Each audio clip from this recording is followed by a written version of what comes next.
बार हम लोग के साथ इतना इनजस्टिस हुआ है।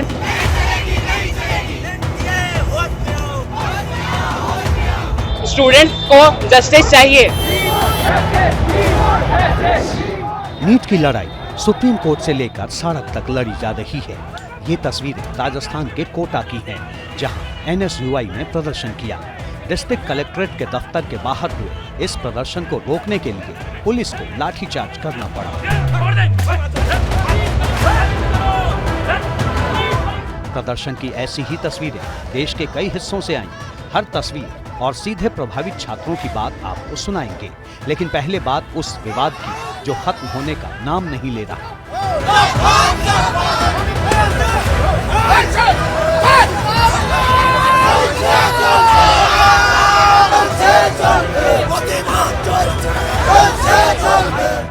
CBI की जांच कराओ, झूठम जाती नहीं चलेगी। धांधली की शिकायत कर रहे छात्र पूरी परीक्षा रद्द करने की मांग कर रहे हैं। नीट परीक्षा में पेपर लीक की CBI जांच कराने की मांग वाली याचिका पर सुप्रीम कोर्ट में सुनवाई हुई। कोर्ट ने CBI जांच की मांग वाली याचिका पर NTA से जवाब मांगा। सुप्रीम कोर्ट ने 8 जुलाई को अगली सुनवाई की तारीख तय की। कोर्ट ने आज फिर काउंसलिंग पर रोक लगाने से इनकार कर दिया। सुप्रीम कोर्ट ने कहा कि पेपर लीक की CBI जांच की याचिका को खारिज नहीं किया गया है। वहीं आज कोर्ट में NTA की तरफ से दायर उस याचिका पर भी सुनवाई हुई, जिसमें नीट से जुड़ी सभी याचिकाओं की सुनवाई सुप्रीम कोर्ट में ही करने की मांग की गई है।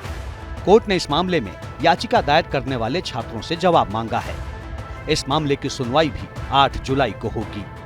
इमीडिएट डेट दी जाए, ड्यू शेड्यूल और दोबारा एग्जाम हो। तीसरा है जो FIR रजिस्टर हुई है उसकी इंक्वायरी हो, SAT फॉर्म की जाए। 141 और 142 कॉन्स्टिट्यूशन में कि एक तो पेपर लीक ना हो, ऐसे सर्कुलर किया जाए। 67% के 720 कैसे आ जाएंगे? और कुछ कैंडिडेट्स सेम जगह के हैं, उसमें नॉन मेरिटरी स्टूडेंट्स सेलेक्ट हो जाएंगे। क्या फ्यूचर होगा हमारी कंट्री का एज ए हेल्थ? एक तरफ कोर्ट कचहरी में मामला पहुंच गया है, तो दूसरी तरफ नीट परीक्षा पर सियासत की घेराबंदी भी चालू है। चुनाव के बाद से ही विपक्ष इस मुद्दे पर सरकार पर लगातार सवाल उठा रहा है। 24 लाख बच्चों का भविष्य इसमें जुड़ा हुआ है। देश की स्वास्थ्य व्यवस्था का भविष्य इससे जुड़ा हुआ है। जवाबदेही का जो एक संस्कृति थी इस देश में, वो संस्कृति अब आपको बिल्कुल नहीं दिखती। चलिए, इस्तीफा आप नहीं दे रहे। यूपीए के शासनकाल में सिर्फ आरोप लगते थे, बाद में झूठे भी साबित हो गए। आरोप लगते थे और इस्तीफा हो जाता था, जवाबदेही थी।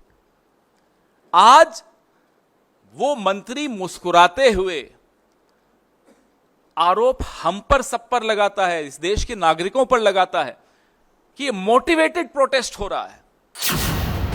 कांग्रेस ने तो सत्ताधारी गठबंधन NDA का नाम ही नीट डिजास्टर अलायंस रख दिया है। कांग्रेस को इस मुद्दे पर विपक्षी पार्टियों का समर्थन भी मिल रहा है। ये नीट के एग्जाम का घोटाला है और मैं समझता हूं इसमें केंद्र की मोदी सरकार सीधे तौर पे जिम्मेदार है। 720 अंक पाकर 67 बच्चे टॉप कर रहे हैं। क्या यह संभव है? एक ही सेंटर से 6, एक ही कोचिंग सेंटर से 6 बच्चे टॉप कर गए। इसका मतलब घपला किया गया है। उन बच्चों की आंखों में देखा धर्मेंद्र प्रधान जी ने, आंखों में सबूत, केंद्रों पे सबूत।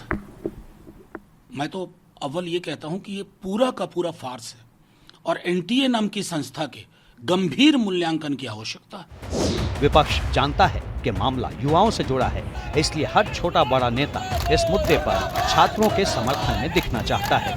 कांग्रेस अध्यक्ष मल्लिकार्जुन खड़गे ने सोशल मीडिया पर सवालों की लंबी लिस्ट डाली है। खड़गे ने पूछा कि आखिर बिहार में 13 आरोपियों को पेपर लीक के चलते गिरफ्तार क्यों किया गया। इसके अलावा गुजरात के गोधरा में नीट UG में धोखाधड़ी करने वाले रैकेट की बात भी खड़गे ने अपने ट्वीट में लिखी। फिर से देश के शिक्षा मंत्री बनने वाले धर्मेंद्र प्रधान ने भी छात्रों तक अपनी बात पहुंचाने के लिए सोशल मीडिया का ही सहारा लिया, जिसमें उन्होंने किसी भी छात्र के करियर के साथ खिलवाड़ न होने का भरोसा दिया। धर्मेंद्र प्रधान ने नीट छात्रों के एक प्रतिनिधि मंडल से भी बात की। रीनीट की आप लोगों ने फिर से मांग की है कि रीनीट होना चाहिए। हाँ, रीनीट के लिए कहा तो उन्होंने कहा ये तो चीज़ अभी सुप्रीम कोर्ट में चल रहा है, इस चीज़ पे अभी हम सारी बातें नहीं बोल सकते हैं। 3 मांगे आपने क्या मुख्य तौर पर रखी थी और उस पर मंत्री जी ने हमने कहा कि एनटीए पे कार्रवाई होनी चाहिए और रीनीट हमारा होना चाहिए और मतलब एनटीए को थोड़ा सा एक्शन एनटीए के ऊपर रहना चाहिए। हरिओम जी, आप भी जो मुलाकात में मौजूद थे, क्या बातचीत हुई? हमसे पहले जो बच्चों की बात हुई बताऊं, मैंने अपने दुख को कहा कि हमारे तरह कई गार्जियन ऐसे हैं देश में, हजारों में नहीं लाखों में हैं जो व्यथित हैं, उनकी पीड़ा को समझा जाए। और आपने जो कल बयान दिया था उससे हम लोग आहत हैं, तो उन्होंने कहा मैंने अगर बयान दिया आहत है तो मैं उसके लिए क्षमा प्रार्थी हूँ और मैं न्याय करूँगा, आपके साथ भरोसा दिलाया। एबीपी न्यूज लगातार नीट परीक्षा को लेकर छात्रों की बात आप तक पहुंचा रहा है। छात्रों की क्या मांग है वो सुनिए। इसमें पेपर लीक की जैसी घटना हुई जो कि किसी भी तरीके से सही नहीं है, निंदनीय है और इसकी निष्पक्ष जांच होनी चाहिए, सीबीआई की जांच बैठनी चाहिए। सर आप चाहते हैं कि एग्जाम दोबारा हो क्योंकि रैंकिंग सिस्टम वो हो गया और एग्जाम का पेपर का लेवल थोड़ा अच्छा है ताकि जो इतनी आसानी से चीटिंग हो जाती थी और 1 मार्क्स पे इतनी रैंक आ जाती थी ऐसा ना हो। जगहों पे सेंटर पे जहाँ पे कि क्वेश्चन पेपर लीक होने के बारे में हमने सुना है, उसके बारे में एनटीए ने इस पर कोई विशेष आंसर नहीं दिया है। हम उनका जवाब चाहते हैं।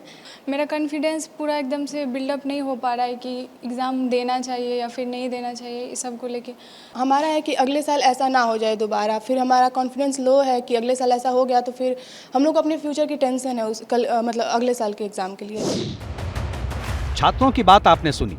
अब एबीपी न्यूज पर प्रयागराज के बड़े medical exam expert doctor CP Sharma को सुनिए। 67 स्टूडेंट्स को फुल 100% मार्क्स आना ये भी संभव नहीं, ये संभव नहीं है क्योंकि आज तक की हिस्ट्री में नीट में 1-2 बच्चों को कभी जो है 720 मार्क्स मिला है, फुल मार्क्स मिला है और इस बार 67 बच्चों को और एक ही सेंटर के 6-6 स्टूडेंट को, तो ये सारी चीजें इस बात को इंडिकेट कर रही हैं कि पेपर में धांधली हुई है और ये बच्चों के साथ में बहुत इनजस्टिस हुआ। इस विवाद का समाधान बेहद जरूरी है। मेडिकल परीक्षा देश के मेधावी छात्र देते हैं। मामला देश के भविष्य से जुड़ा है, इसलिए ईमानदारी से हर फैसला होना चाहिए और खासकर छात्रों के हित में होना चाहिए।